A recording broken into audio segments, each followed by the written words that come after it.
Hello everyone. So today we're going to ferment some hot peppers to make hot sauce with using the vacuum bag fermentation method.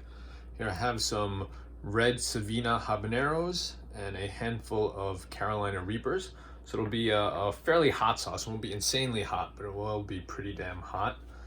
So first step, I got a vacuum bag. I like to cut them pretty generously. It's way bigger than you need to fit the habaneros or whatever peppers you're using. But I go with a much larger size because during the fermentation process, it's going to produce a lot of CO2 and the bag is going to puff up. So if you use too small a bag, it really inflates like crazy and it may pop at some point. So I use a nice sized bag to give it room to expand. So first I'm going to just weigh the bag, make note of that. So that is 17 grams. There we go. Put it again this way. 18 grams. All right, so we'll call it 18 grams is the bag. Next, these peppers here have already been washed and stemmed. So I'm just gonna rough chop them. Probably just cut them into thirds or quarters. You don't have to chop them up too fine with this method. All right, so since we've already measured the weight of the bag, you can just go ahead and cut these up, throw them right in the vacuum bag there. Again, you don't have to get crazy chopping them up too fine. Oops, lost one there.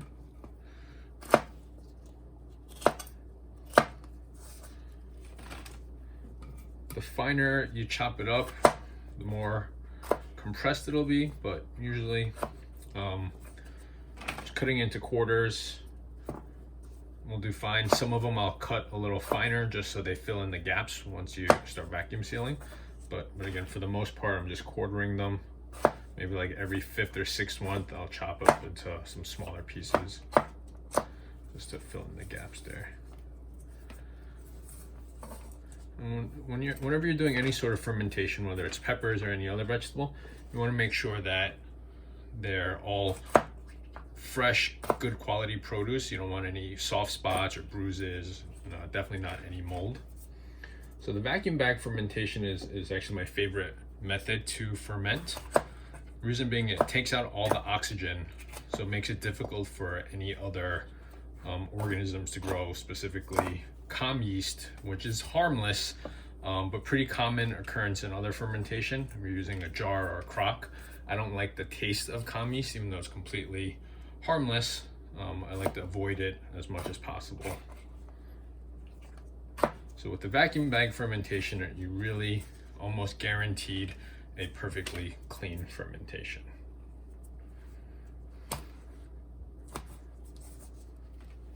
All right, so we have all the peppers chopped up in the bag now. We're gonna weigh this again. Scale is zeroed out. That is 434 grams. So minus the weight of the bag, which we saw before was 18. So that's 416 grams of peppers. And then we're gonna go with a 2.5% salt here. So I'm not gonna add any brine with the vacuum bags, you just add the salt. So you take whatever percentage you're looking for. For vacuum bag, since you're really removing all the oxygen, you can go with a lower percentage of salt than you normally would if you're fermenting in a jar or a crock. So in a jar or crock, I'll usually go 3% to 5% for a meatier pepper like jalapenos. Today I'm just using 2.5% because the ingredients I'm going to add later on for this sauce is going to be salty already, so I'm going to use as little salt as possible. So again, we have 416 grams of peppers. 2.5% is 10.4 grams of salt. I'm going to round up to 11 grams of salt. All right, here we are all sealed up with the salt inside. So what I like to do while it's sealing is to keep squeezing it and get as much of the air out as possible. Once you add the salt to the bag, you want to seal it as quickly as possible before it starts pulling out the liquid. That way you don't start sucking the liquid out. So you add the salt and then you seal it right away. So here I used kosher salt. Any salt that is pure salt is fine. Pure salt meaning the only ingredients is salt. So you don't want salt with added iodine or any sort of anti-caking agents. Kosher salt is fine. Any sea salt, Himalayan salt, all of that will work as long as there's no other ingredients besides the salt. So I poured it into the bag and I mixed it up a little bit with my hand just to spread the salt out a little bit. You don't have to worry about spreading it out perfectly evenly because as you can see, it's starting to pull fluid out from the peppers already. That's going to create a brine that will completely dissolve the salt and spread it out pretty evenly throughout. So just pour the salt in, give it a quick mix up, and then seal it as quickly as possible, squeezing the whole time. So as you can see, there's very little air trapped in there, sealed very well. Next, I'm just gonna label this bag with the date, how many grams of peppers, the types of peppers I have in here, and the amount of salt I put. Now, as you can see, the brine's already starting to form. Within the next couple of hours, you'll see a lot of brine really start to come out. And with vacuum bag fermentations, you really start seeing the fermentation activity kick off pretty quickly. And it's very obvious when it kicks off because the bag starts to loosen. As it creates carbon dioxide, the bag's gonna start to puff up, as I mentioned earlier. When you're doing it in a jar, you gotta look for the bubbles, things like that. With this, you can tell right away when the fermentation starts being active because the bag starts to expand. The more sugars there are in it, the bigger it's gonna expand. So if you're adding any sort of fruit to the fermentation, whether it's mangoes, pineapples, things like that, you wanna use a much bigger bag because it will create a lot of carbon dioxide and get really big. Now with the vacuum bag ferments, you can put whatever other ingredients you want right in here. If you wanted to add garlic, onions, carrots, anything like that, you can throw it right in the bag and let it ferment together. I do that sometimes if I'm just making a kind of garlic hot sauce.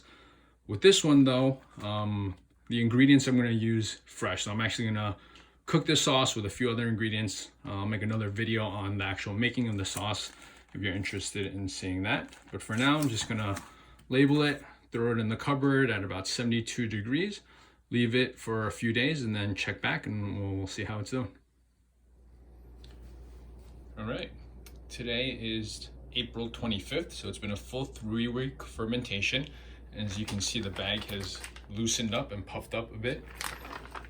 Now, I hadn't added any other fruits or vegetables, and these peppers were fairly thin-skinned, so it didn't blow up completely like a giant pillow, but as you can see, it did release quite a bit of CO2.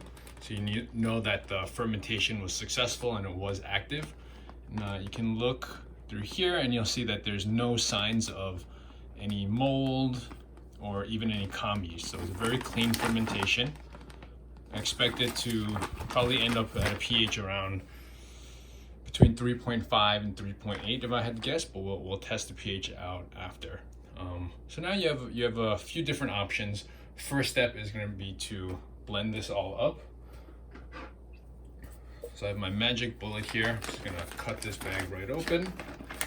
And you can use as much or as little of the brine that formed as you'd like to get the desired thickness and consistency that you want in your final product. If you don't use all of the brine, I recommend that you do keep the brine. And it's actually a pretty tasty condiment on its own. You can use it kind of like you would chili pepper water or almost a replacement for Louisiana style hot sauce in a lot of cases. So the brine is pretty flavorful. It's got decent amount of heat to it. And I do keep a bottle of that just on the table. I actually end up mixing the brine from several different batches and I keep adding into the same bottle. So the flavor actually continues to evolve and it gets better and better. So do recommend that if you're not gonna use all the brine. So let's give this a whiff. Yeah, I mean, we could already tell visually there was a clean fermentation. The smell definitely confirms it. If you ever open up the bag and anything smells off or rotten, it's not worth the risk, just toss it. That's never happened to me in a vacuum bag ferment though. It's always been a perfectly clean ferment. It smells wonderful. So there's nothing in here but peppers and salt. So I didn't add garlic or anything in here. So you really just get a very vibrant pepper aroma. So for the sauce I'm planning on making with this, I do want it to be a little more liquidy. So I am gonna use all the brine and all the peppers here. So I'm just gonna go ahead and pour the whole thing into my blender bottle here.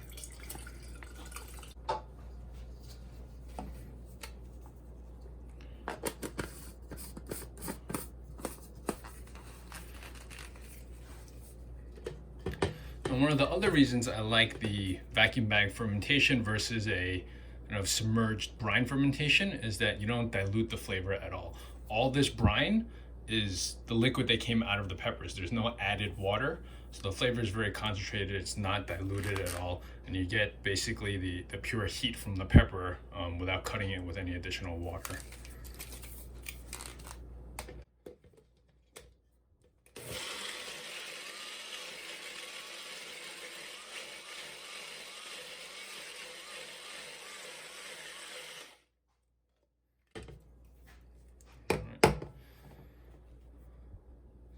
So as I mentioned earlier, I wanted more of the liquid for the sauce that I'm going to be making with this. I'm also leaving it a little chunky on purpose because I want to put it through a food mill. I want to strain it to just get the liquid. But this is where you can really kind of go off here and do whatever you like. So this right now, you see a little bit of the CO2 kind of releasing. This is what's known as a fermented pepper mash here. You can use it as is. This is a very delicious condiment as it is. You can use this as a hot sauce. This is also the time where you can add any other flavors you want. You can put some garlic in there, onion, some common seasonings that are in. You'll find in hot sauces are cumin, coriander, fennel seed, dill seed, whatever you like really. I like to add those spices after fermentation. You can put them in with fermentation, but you can't always predict what it'll taste like after the fermentation process. So I do like to add them after. If you're gonna add any additional fruits or vegetables, be aware that the fermentation will continue unless you cook the sauce.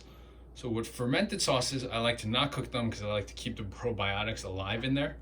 But if you do want to add tomatoes at this point, or pineapple, mango, things like that, I would recommend you cook it so that it stops fermenting, or you can store it in a very cold fridge, which will slow down the fermentation process drastically. And as long as you're opening the bottle every once in a while, so if you're using it every few days, it'll be fine. But just be aware that the sugars that you've now introduced will continue to ferment even in the fridge, so the flavors will continue to change. If you kind of have the flavor you want after those additions, you do want to cook it so the lactobacillus bacteria dies and you're not continuing the fermentation process.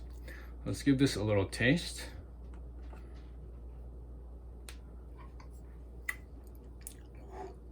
Wow, that's hotter up front than expected. There's red Savinas and some Carolina Reapers. So I was expecting more of a creeping heat, but this is hits you right up front. Nothing but pepper flavor, a little bit of saltiness. All right, now we're gonna test the pH here. It's a pretty crucial step. You wanna make sure that your pH is at the very highest 4.6. That's what they recommend for shelf stability, or that's a requirement for shelf stability in a commercial setting. For most home settings, the recommendation is to get to a pH of 4 or below, just to account for a little extra margin of error and perhaps not as clean a prep space as a commercial kitchen. And that's what's gonna ensure the shelf stability. Okay, so a little higher than expected actually. It's a 4.2. So I'm not all that concerned because in the hot sauce that I'm making with this, I am going to be adding vinegar. So that'll drop the pH further, and that's the pH that's going to count for me. It's the pH of my final product to make sure that it's shelf stable. So I'm going to make sure I add enough vinegar to get it to below a 4.0. Okay. Now, for pH testing, you get pH strips. Those are fairly cheap. You could use the drops, but since the hot sauce has pretty deep color itself, I wouldn't recommend the drops because sometimes you can't really see clearly what the color the liquid turns. I highly recommend this pH meter. It's the Apera meter. I'll drop a link below to where I got it off of Amazon. Definitely recommend this one. I do not recommend the cheap yellow ones that you see on Amazon selling for like $10 to $20. Those are just not accurate. They need to be constantly calibrated. You use it once and it's off calibration. It's just not reliable enough. So if you're going to be making hot sauces pretty regularly, using the fermentation method, or even not fermenting, if you're just cooking hot sauces, the pH is still important. So if you're going to be making hot sauces at home regularly, I do recommend investing in this particular pH testing unit. Like I mentioned, you can use this as is. You can add whatever other flavorings you want to it. If you want to make a thinner sauce, what you can do is just dump it all in a strainer or a sieve. Use a rubber spatula to push it through, and you'll have a very kind of velvety, silky type of liquid. Or if you're going to be doing these sauces a lot, you can get yourself a food mill, which I highly recommend. You get the same end result as using the sieve, but it's a much faster process. And what I do is I actually keep the skins and the seeds that are left over in the food mill or the sieve. Similar to what I do with the brine from every batch, I just mix it together. So I have this jar of just the leftover parts. It's almost like a drier mash, and I use that as I would any sambal. So some of my fermentations, I do add garlic and onion, so it has a great flavor to it. You can use that as a base for other paste or sauces, things like that. So that's it there. Again, with this mash, you can use that as a base for new hot sauces. You can use that as is. Plenty of different things you can do. There are plenty of directions you can go. So I'm gonna end this video here, but if you wanna see what I end up doing with the sauce, keep an eye out for my other videos. I'm gonna end up making this into a miso style hot sauce, so stay tuned for that. Now, if you have any questions about this process, feel free to drop it in the comments below. And thanks for watching.